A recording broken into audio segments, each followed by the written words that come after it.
What do you get when you throw two natural born intuitive mediums together with a passion for animals and empowerment?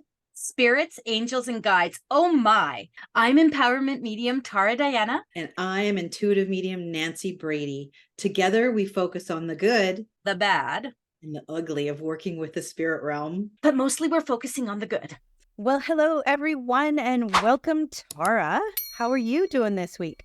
I am back. I am ready. We are going to slay this one. This one is going to be good. This is going to be great.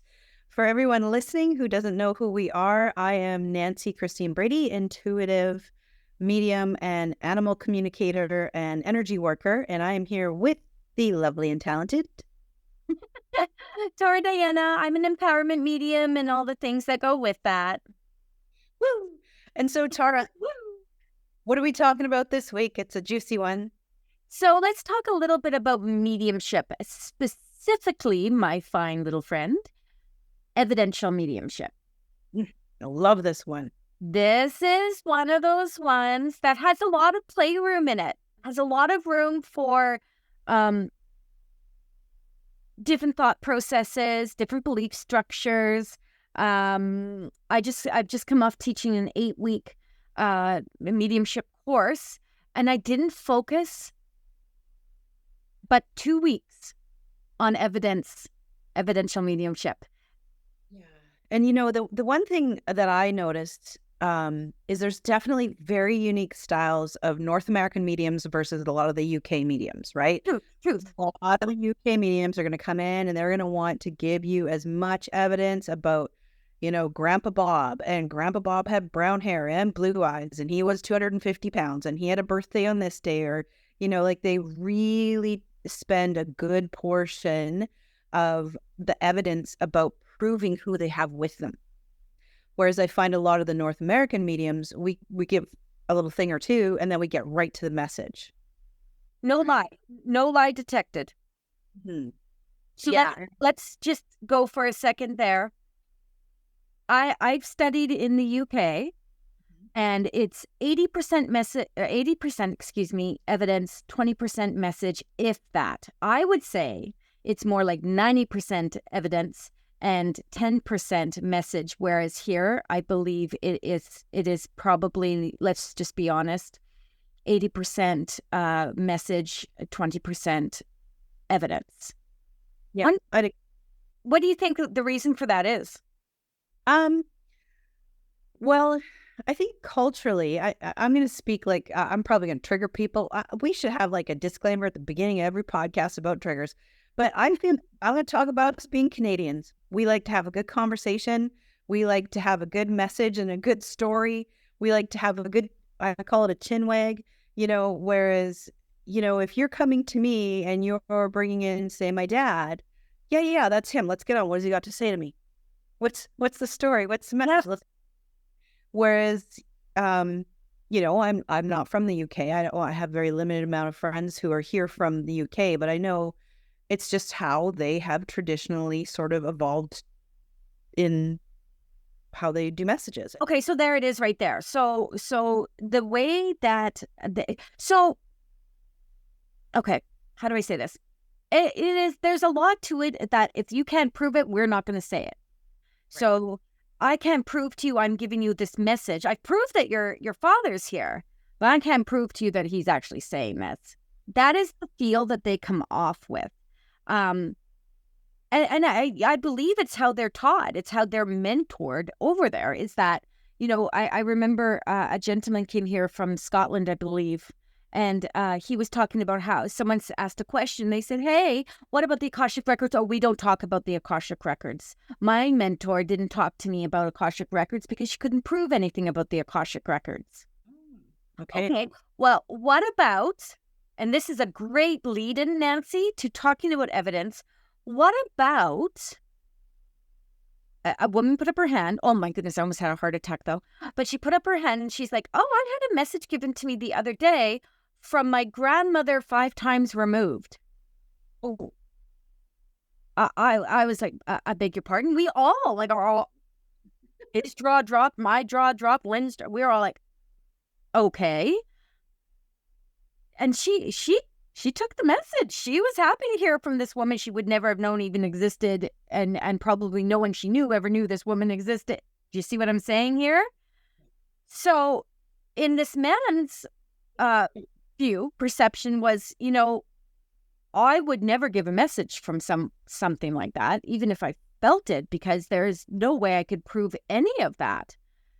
You'd have to go back to a grandmother, to a great-grandmother, to a great-great-grandmother, to a great-great-great-grandmother.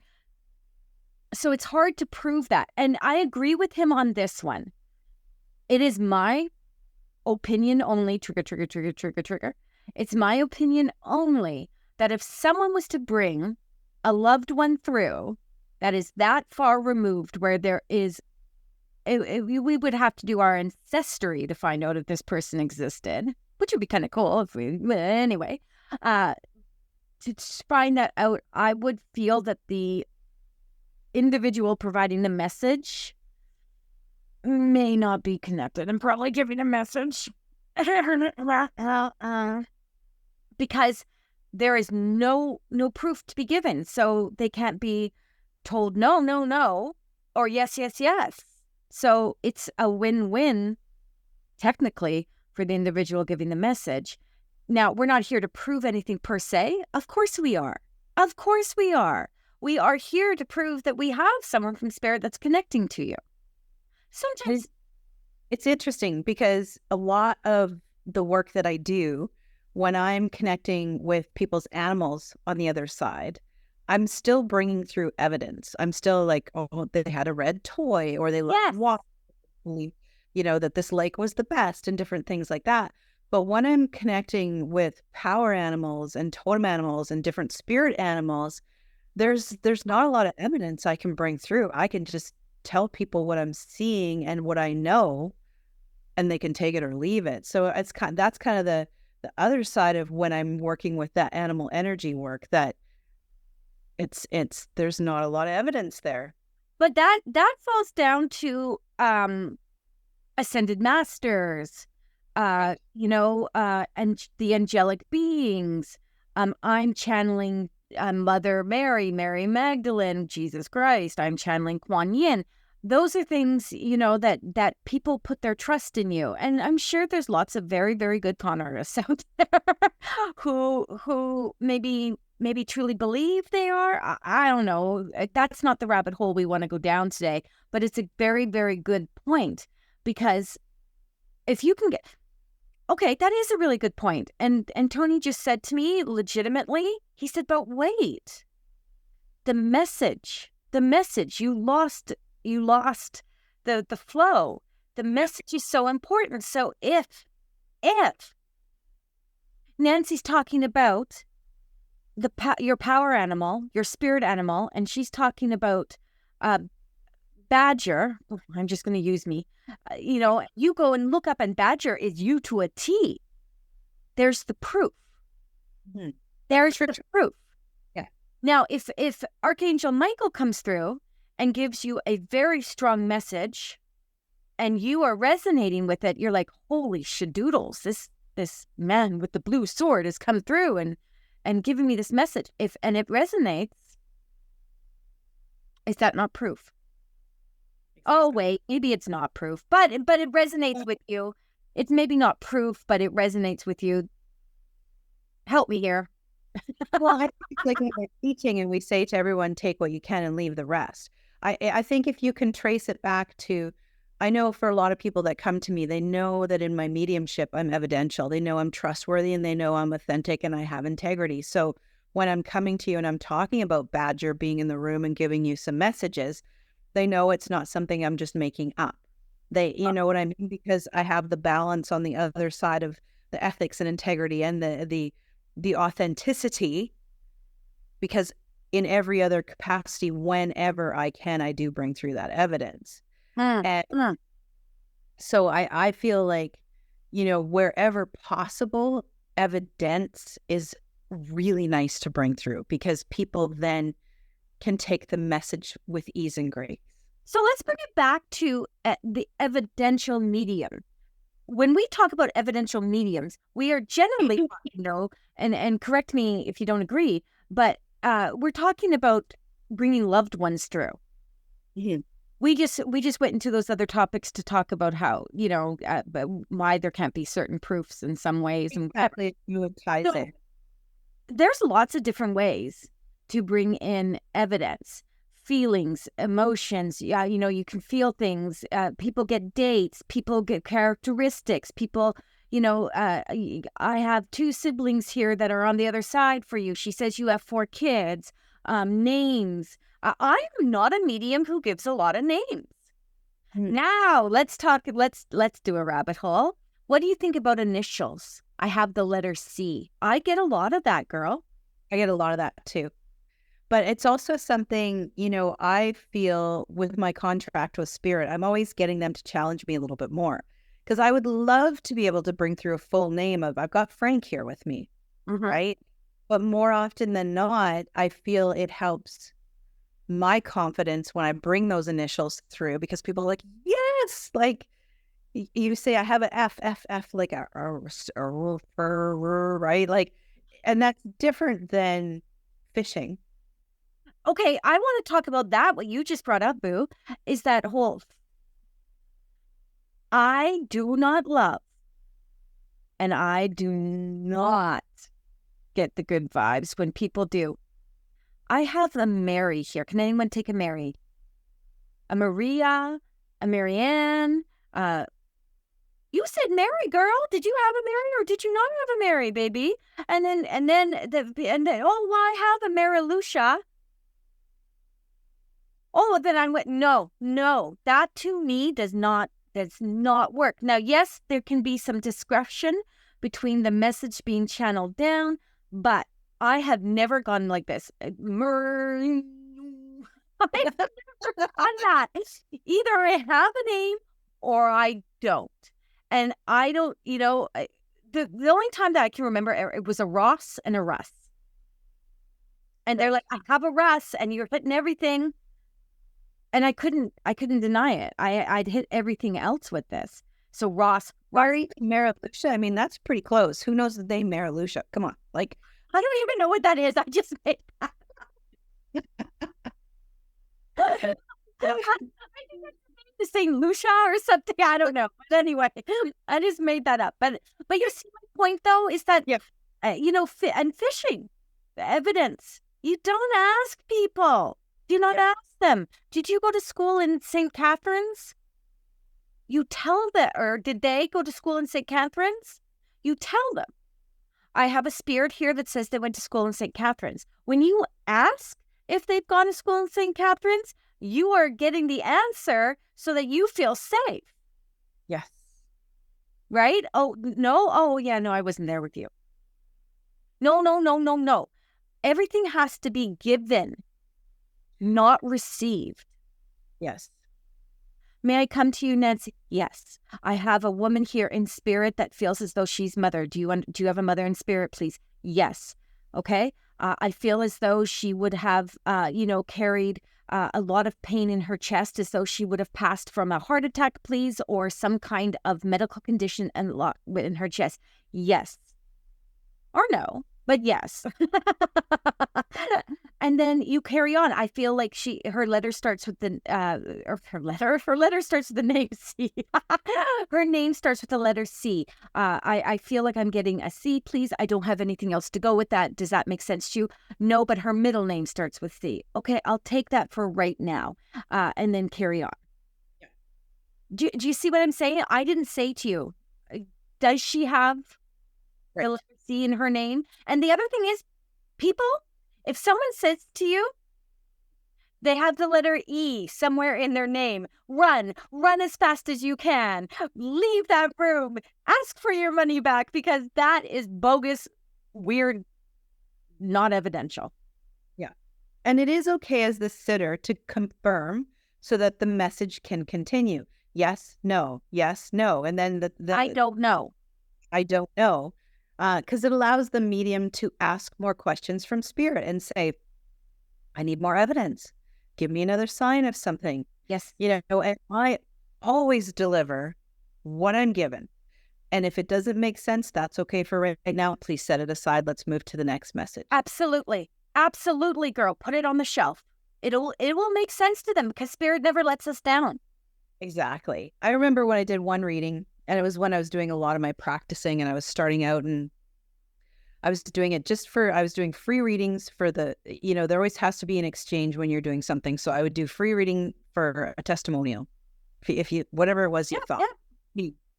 And I had a girl sitting with me, and I had someone come in the father position, and all he kept showing me was a green leaf. And I thought, I need more than this. I need more evidence than this. And so finally my guides were like, just say it. So finally I said, I don't know. He just keeps showing me this green leaf. And she, like, because up till then she was kind of standoffish a little bit, because I was like, I don't know what I got for messages here. Okay, he's showing me a green leaf. She burst into tears. It was one of the last gifts he had given her, was a painting of a green leaf. Yeah. I mean, nothing to me, but it was evidence to her. That's the thing. You cannot, your ego would be in the way if you said, well, I'm not giving that to her. You can have that moment and you're like, oh God, what kind of evidence is, but as long as you give it, that's cool. As long as you give it. So what are some forms of evidence? Name, location, relationship, how they crossed, dates of birth, anniversaries, occupation, children, all those things, characteristics, phrases. Right? I did this thing. Remember, I was talking about in the last podcast, we were talking about Ricky Apatan and I doing some work together, and I was giving a message to an Asian gentleman, and all of a sudden, I couldn't stop laughing. I had taken on this Asian accent, and I was giving him this message in this Asian accent, and then I turned around and I just started laughing. Those are all forms. I mean, that's not actually a form of evidence, but it was a funny add-on. Is that I felt that connected to the individual that I started to give that kind of evidence. Yeah. I've gotten signs of music. I've gotten lyrics. I've gotten smells. Memories. Yeah. Like almost like a film reel going across, right? Like there's pets. Right? Did he, I feel as though there was a dog with him in spirit, but the dog means more to you than to him. Would you understand that, please? Yes. I think it's also very important when we talk about evidence in mediumship that we all get the evidence slightly different. So I hear this, I feel this, I know this. The other thing I have a real issue with is when the medium on platform or in a private setting will not take no for an answer. If you feel you're not connected, you have every right to say no. And if I remembered, and may he not hunt me down, but John Edward, when I went and saw him in person, I was so disappointed because he did this whole thing for this poor man, and the man just couldn't take it. He's like, no, I'm not a butcher. I don't work with knives, blah, blah, blah. He's like, do you not want a message? Oh my gosh. Hello, ego.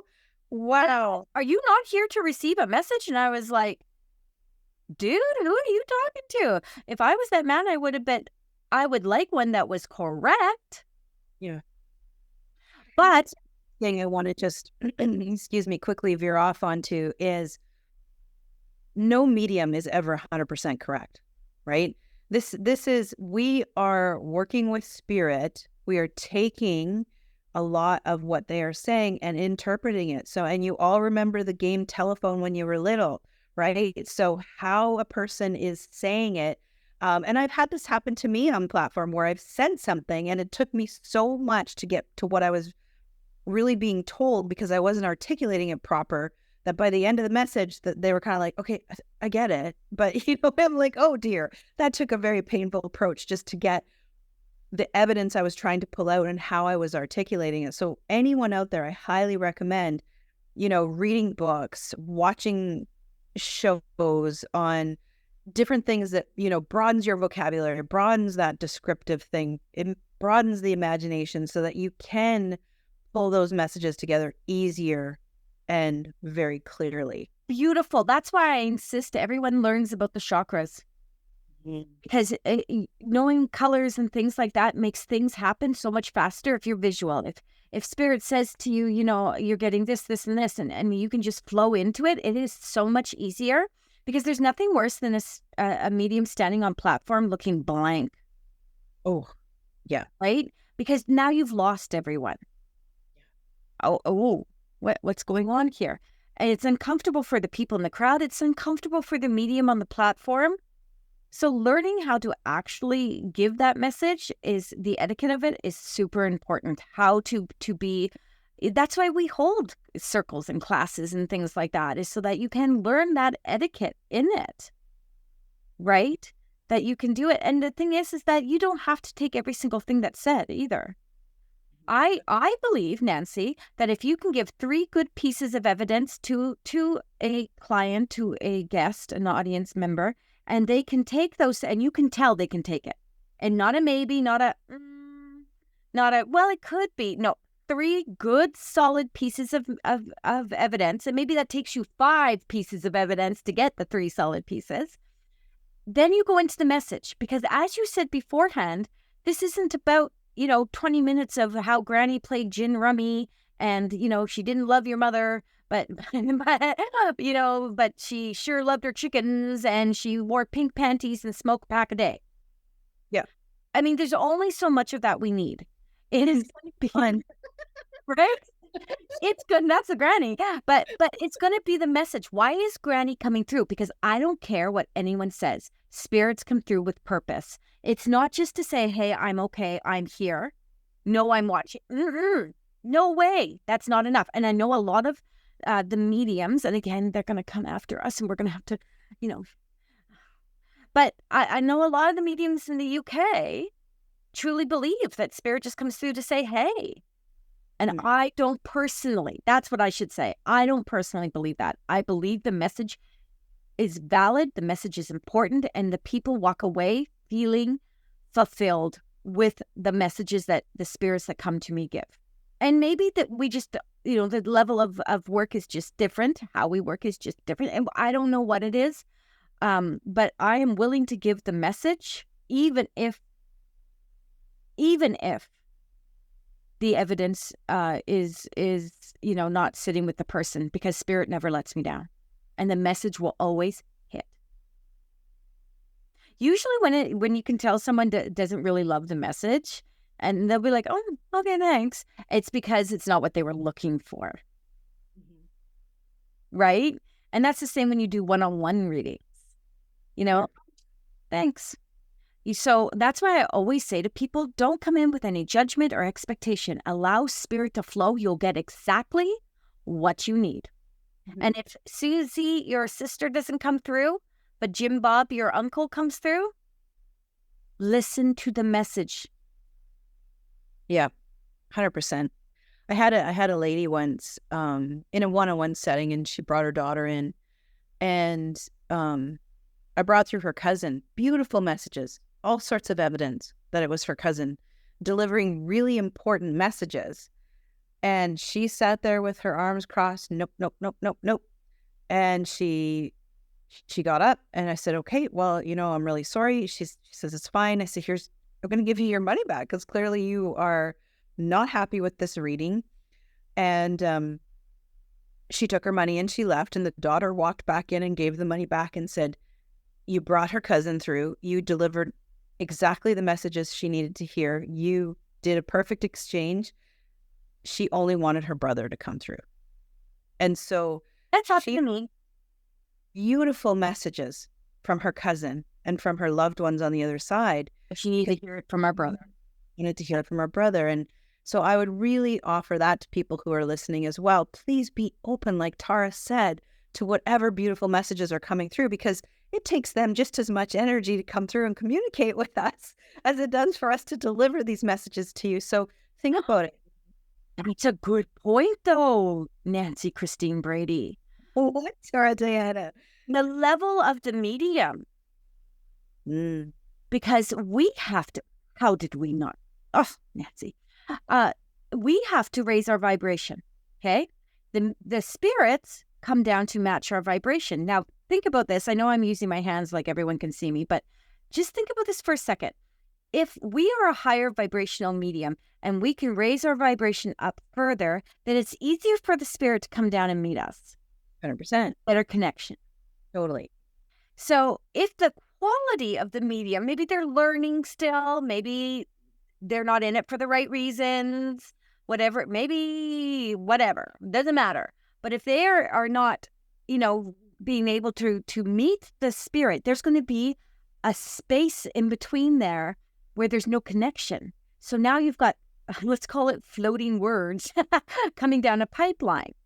Yeah. Whereas for someone like myself or you or many of the practitioners, the good mediums, that they Connect. don't have that space in between. Yeah.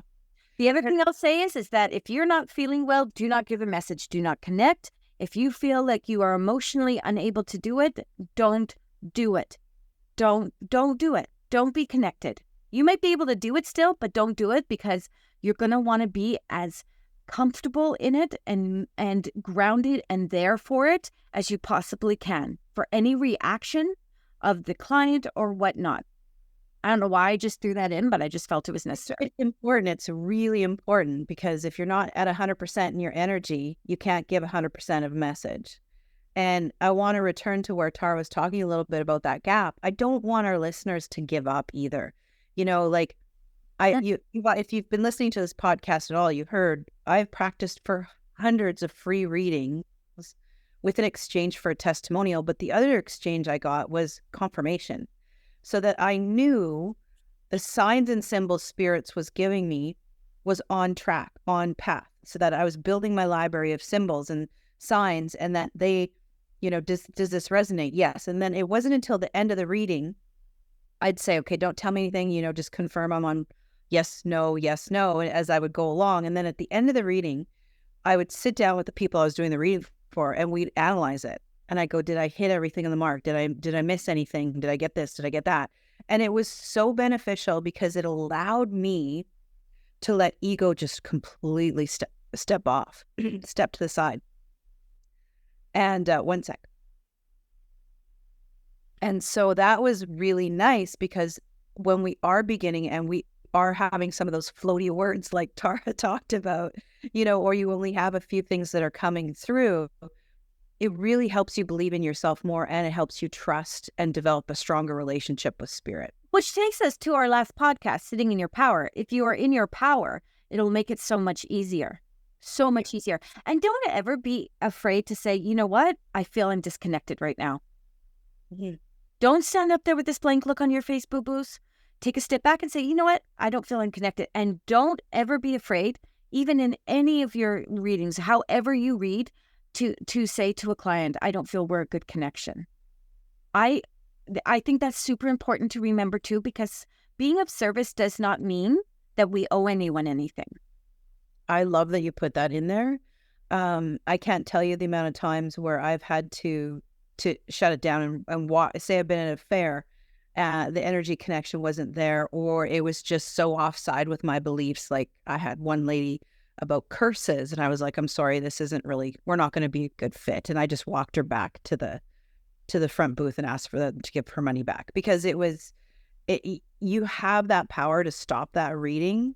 I've had situations where I was at one fair and this woman came through, was not giving me anything. And I'm like, I bring through someone. Does this sound like anyone? I don't know. I got a lot of people on the other side. Get that a lot. Oh, okay. So then I'd pull a bit more out. No, I don't know. Still could be a few different people. I'm like, okay, well, let's try this. Is there someone you'd like to connect with? And we can have them step forward. And it was just so wishy-washy. Same thing. Could you Was please? it testing you? Yeah. Yeah, test. I don't do that anymore. You tested me. Yep. Evident. Oh, that is one thing we should probably wrap up on is, and this might be a trigger for people out there, I don't play test the medium. If you're going to come to me and you want an exclusive name, or, something that, what did I used to say to my dad when I walked him around the path when he was in his wheelchair? Well, What was my nickname? Was my nickname, like all of these things where they're so, if you're there today and you're coming through, make Nancy say the word blue 3 times. Like, Well, and here's the thing is that it's not like we're having a conversation like you and I are having right now. We can't just say, hey, Joey, what did you call your wife, in bed? yeah, I don't want to know really, but she apparently needs to. You know what I mean? It's not like that. So people, if you're a doubter, you're a doubter. You can still come and have a reading, but don't challenge the medium. Instead, be open to what's being given. If it doesn't resonate with you, any good medium with any integrity will give you your money back. Yeah. Done. 100%. Done. On that note, I think we went all over the place with that one, but I loved it. I feel like we nailed everything there is to nail about mediumship and just in evidential mediumship. We talked a little bit about fishing. We talked a little bit about, how to give a good message. I think realistically, Nancy, there's good and there's not so good out there. And, you'll know within five minutes if you're on platform, 10 minutes if you're in a reading, whether someone's going to be the connection you need them to be. And there is no harm as the guest, as the client to say, I don't feel the connection. And there's no harm for the intuitive, the medium to say the same thing, bar none. Couldn't wrap it up any better. That's awesome. As always, Tara, it's lovely spending time with you. Thank you, listeners out there. Shameless self-promotion. Please give us some likes and stars and share us. All the likes. And until next time, thank you very much, Tara, and we shall be in your earbuds. We are out of here. Boom. Boom.